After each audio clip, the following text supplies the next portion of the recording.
বন্ধু, এই আঁকাটা তোমার মতো হচ্ছে তো?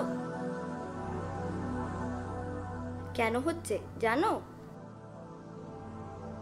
আমি বাড়িতে এটা অনেকবার এঁকেছি।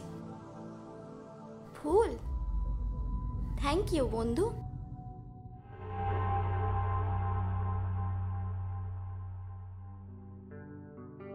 রঘুনাথপুর একটি ঘনবসতি এলাকা। এখানে বিদ্যালয়ের সংখ্যা মাত্র একটি, যা সকলেরই প্রিয় রঘুনাথপুর প্রাইমারি স্কুল। স্কুলের অবস্থান গ্রামের শুরুতে। স্কুলের এক প্রান্তে একটি ছোট নদী বয়ে চলেছে, যার উপর নির্ভর করে গ্রামের অধিকাংশ মানুষ। স্কুলের অপর প্রান্তে থাকা তাল গাছগুলো যেন আকাশ ছুতে চায়, যেমনটা আমাদের ছোটবেলার স্বপ্নের মতো। তেমনই রাহুলের স্বপ্ন ছিল তার অম্বরীশ স্যারের মতো হওয়ার। বিদ্যালয়ের আরও 6জন শিক্ষক শিক্ষিকা থাকলেও অম্বরীশ স্যারের জনপ্রিয়তা ছিল অনেকটাই বেশি, কারণ ছাত্রছাত্রীরা তাকে বন্ধুর মতোই মনে করত। আর এই বন্ধুত্বটাই তার জীবনের বর্তমান সমস্যার কারণ হয়ে দাঁড়িয়েছে। স্যারের বিবরণ দিতে গেলে প্রথমেই বলতে হয় তিনি খুব মিশুকে একজন মানুষ, যার জন্যই বাচ্চারা স্যারকে এত পছন্দ করে। ওনার বয়স আনুমানিক 27 থেকে 28 বছর। এই স্কুলে 1 বছর হলো তিনি চাকরি করছেন। অম্বরীশ স্যারের একটি অভ্যাস ছিল যে ছাত্রছাত্রীদের মধ্যে ভালো ছবি আঁকত তিনি তাকে একটি করে ফুল উপহার দিতেন, যার নাম প্লুমেরিয়া। গ্রাম বাংলায় যাকে কাঠচাপা বলা হয়। বিগত 1.5 বছর ধরে এই ফুল গাছের পরিচর্যা করছেন অম্বরীশ স্যার। মে থেকে নভেম্বর মাস পর্যন্ত এই ফুলের গন্ধ স্যারের বাড়ির চারিপাশে ভরে থাকে। তিনি প্রত্যেক দিনই একটি ফুলের থোকা সাইকেলের বাস্কেটে নিয়ে স্কুলে যেতেন। আজও স্যার তাই করেছেন।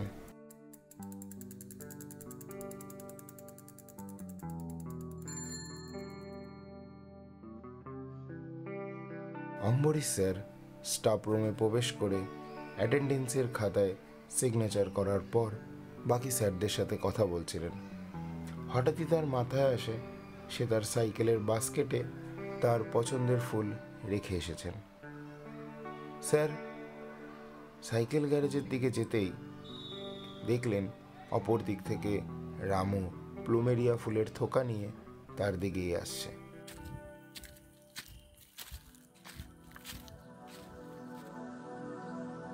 স্যার, এই যে আপনার কাঠচাপা ফুলের থোকা। আমি গ্যারেজে গেছিলাম সাইকেলগুলো ঠিক করে রাখতে, গিয়েই দেখি আপনার সাইকেলের বাস্কেটে ফুলগুলো রয়েছে। আমি তখনই বুঝতে পেরেছিলাম যে মাস্টার আজ তাড়াহুড়োতে ফুলের থোকাটি ফেলে গেছে। হ্যাঁ হ্যাঁ, আর বলো না, 9:30 থেকে 10টার মধ্যে অ্যাটেন্ডেন্সের খাতায় সিগনেচার করতে হয়, না হলে আবার হেডমাস্টারের কাছে খবর চলে যায়। হ্যাঁ, তা আমি জানি। কারা খবর দেবে সেটাও আমি জানি। স্যার, আপনি কিন্তু ওই দুজনের থেকে একটু সাবধানে থাকবেন। কোন দুজন? কেন, অখিল স্যার আর পার্থ স্যার? আরে না না, আমি জানি যে তাদের দুজনের কেউই আমাকে তেমনভাবে পছন্দ করে না, তাই বলে বোধ করি তারা কখনোই এমন কিছু করবে না যাতে আমার অনিষ্ট ঘটবে। নাও নাও, বাদ দাও, আর দেরি করাটা ঠিক হবে না, কারণ আজ নিশীথ স্যার আসেননি, তার প্রথম ক্লাসটা বোধহয় আমাকেই নিতে হবে। এরপর স্যার ফুলের থোকাটি নিয়ে ক্লাসরুমের দিকে এগিয়ে গেলেন।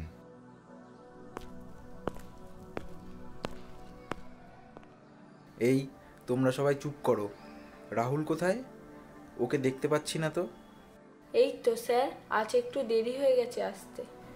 আচ্ছা, অসুবিধে নেই, তবে একে এনেছিস তো আজ? হ্যাঁ স্যার, এনেছি। এরপর এক এক করে সবার আঁকাই দেখা শেষ করলেন স্যার। আজ তো দেখছি সবার আঁকাই খুব সুন্দর হয়েছে, তবে আজ সবাইকেই উপহার দিতে হয় দেখছি। এই বলে অম্বরীশ স্যার তার প্রতিটি ছাত্রছাত্রীকে একটি করে প্লুমেরিয়া ফুল উপহার দিলেন। স্যার ক্লাসরুম থেকে বেরোনো মাত্রই রাহুলের ডাক। স্যার স্যার, আজকে আমার আঁকাটা আপনার মতন হয়েছে তো? খুব সুন্দর হয়েছে বাবা। এভাবেই এগিয়ে যাও, একদিন নিশ্চয়ই ভালো একজন শিল্পী হয়ে উঠবে। অন্যান্য ছাত্রছাত্রীর থেকে রাহুল যে তার অনেক কাছের তা বলা বাহুল্য। রাহুল রোগা পাতলা শ্যামলা বর্ণের একটি ছেলে। পড়াশোনায় অতটা মেধাবী না হলেও আঁকার প্রতি তার আকর্ষণ ছিল খুবই ভালো এবং তার আঁকার হাত ছিল খুবই দক্ষ। এরপর প্রতিদিনের মতোই একের পর এক ক্লাস চলতে থাকলো।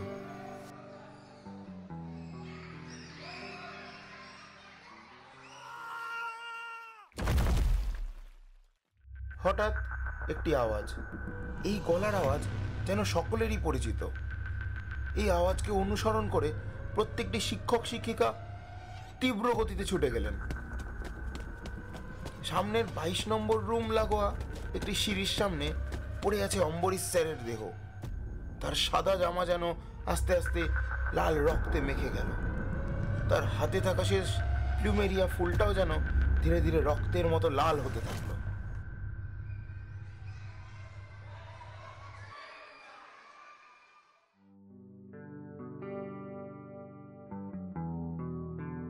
ঘটনার 19 বছর কেটে গেছে। রাহুল আজও সেই দিনটাকে ভুলতে পারেনি। বিশেষ করে স্যারের বলা সেই দিনের কথাগুলো আজও রাহুল অনুসরণ করে চলেছে।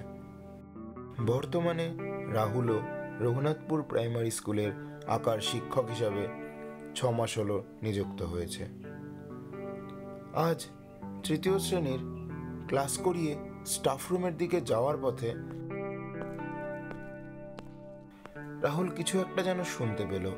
বন্ধু, এই আঁকাটা তোমার মতো হচ্ছে তো? কেন হচ্ছে জানো? একটু মনোযোগ দিয়ে শুনতেই আমি বাড়িতে এটা অনেকবার এঁকেছি। সে বুঝতে পারল কোনো এক বাচ্চা মেয়ে যেন কারোর সাথে কথা বলছে। ফুল, থ্যাংক ইউ বন্ধু। একটু সামনে যেতেই রাহুল বলে উঠল, এ কি, ঘর তো একেবারে ফাঁকা, তবে মেয়েটি কার সঙ্গে কথা বলছে? তুমি কার সঙ্গে কথা বলছো? কেন বন্ধু আঙ্কেল? কোথায় তোমার বন্ধু আঙ্কেল?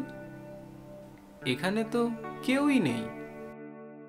তুমি আসলে তাই বন্ধু আঙ্কেল চলে গেল। রাহুল দেখল তার বাহাতে একটি ফুল। প্লুমেরিয়া? এই ফুল তুমি কোথায় পেলে? ও এইটা, এই ফুল তো প্রতিদিন আমায় বন্ধু আঙ্কেল দেয়। তোমার বন্ধু আঙ্কেলের সঙ্গে আমার দেখা করাবে? হ্যাঁ, আজ তো বন্ধু আঙ্কেল চলে গেল। কাল এসো, আমি তোমার সাথে দেখা করিয়ে দেব। এই বলে মিষ্টিকে সঙ্গে করে নিয়ে রাহুল স্কুল গেটের দিকে যেতেই দেখতে পেল একজন বয়স্ক লোক তার দিকে এগিয়ে আসছে। দাদু ভাই, এই যে আমি। আজ এত খুশি কেন দিদি ভাই? আজ আমি আবার একটি ফুল উপহার পেয়েছি। আপনাকে কোথায় যেন দেখেছি। হতে পারে, আমার ঠিক মনে পড়ছে না। আপনি কি জানেন এই ফুল মিষ্টিকে রোজ কে দেয়? কাঠচাপা? আমিও কদিন ধরে লক্ষ্য করছি এই ফুলটা। না, আমিও ঠিক জানি না। ওকে জিজ্ঞেস করলে ও বলে, ও এইটা, এই ফুল তো প্রতিদিন আমায় বন্ধু আঙ্কেল দেয়। 21 বছর আগে আমি এই ফুলটা একজনের হাতেই দেখতে পেতাম, কিন্তু সে তো আর আমাদের মধ্যে নেই। আপনি কি অমরেশ স্যারের কথা বলছেন? হ্যাঁ, আপনি কি চিনতেন মাস্টারকে? হ্যাঁ, আসলে আমি এই স্কুলেরই ছাত্র ছিলাম। যখন এই ঘটনাটি ঘটেছিল তখন আমি ক্লাস 4-এ পড়ি। সবই ঠিক চলছিল, কিন্তু হঠাৎ এই ঘটনা যেন। তারপর রাহুল কিছুক্ষণ চুপ করে থাকার পর বলে উঠল, আমি জানি স্যারের মৃত্যুটা স্বাভাবিক নয়। এর আগে এরকম ঘটনা স্কুলে কখনো ঘটেনি। তবে স্যারের সঙ্গেই কেন? এই রহস্যের সমাধান আমি একদিন ঠিক করব। করবই। মিষ্টির দাদু রাহুলের মুখের দিকে কিছুক্ষণ তাকিয়ে থাকবার পর বলল, তুমি একটু আমার সঙ্গে এসো, তোমার সঙ্গে আমার কিছু জরুরি কথা আছে। এরপর দাদু মিষ্টি আর রাহুলকে নিয়ে তার বাড়ির দিকে যেতে থাকলো। স্কুল থেকে দাদুর বাড়ি 5-7 মিনিটের রাস্তা। রাহুল দাদুর বাড়িতে পৌঁছানোর পরে দেখল তার বাড়ি একতলা ব্রিটিশ আমলের। তার বাড়ির সামনে একটি মস্ত বড় ইদারা। রাহুল বাড়িতে ঢুকতেই দাদু একটি কাঠের চেয়ার এগিয়ে অন্য একটি চেয়ারে নিজে বসে রাহুলকে বললেন, রাহুল, বসো। আমি আগে নিজের সম্পর্কে তোমাকে কিছু বলি। শোনো, রঘুনাথপুর প্রাইমারি স্কুলে আমি 30 বছর ধরে চাকরি করেছি। আমার কাজ শুধু গেটম্যানের কাজ ছিল না, পাশাপাশি সাইকেল গ্যারেজ দেখাশোনা, মিড ডে মিলের জিনিসপত্র নিয়ে আসা, স্কুলের ঘন্টা বাজানো, সব রকম কাজই আমি করতাম। আচ্ছা, আপনি তাহলে সেই রামু কাকু? হ্যাঁ, আমি। সেদিন আমি আর 5 দিনের মতনই ঘরগুলোতে তালা দিতে দিতে আসছিলাম। হঠাৎ দেখি সিঁড়ির পাশে কারা যেন দাঁড়িয়ে আছে। আমি এগিয়ে যেতেই দেখতে পেলাম যে ওই দুজন আর কেউ নয়, অখিল স্যার আর পার্থ স্যার। তাদের দুজনের সামনেই এবং সিঁড়ির মুখে দাঁড়িয়ে আছে অম্বরেশ স্যার। তিনি কিছু একটা তুলতে যাবে। আমি কিছু বুঝে ওঠার আগেই সজোরে এক ধাক্কা। এক মুহূর্তের মধ্যেই সব শেষ। এই ঘটনার 1 বছর কাটতেই হঠাৎ শুনতে পেলাম পার্থ স্যার নাকি স্কুলে আসার পথেই বাস অ্যাক্সিডেন্টে মারা গেছেন এবং তার হাতে একটি কাঠচাপা ফুল। আর অস্বাভাবিকভাবেই ঠিক 7 দিন পরেই অসীম স্যারও স্কুলে আসার পথেই ট্রেন থেকে পড়ে মারা যান।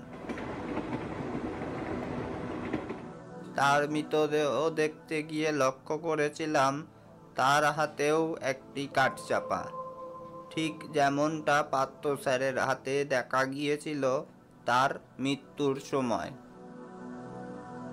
তারপর রাহুল কিছু না বলেই চেয়ার ছেড়ে উঠে চলে গেলেন।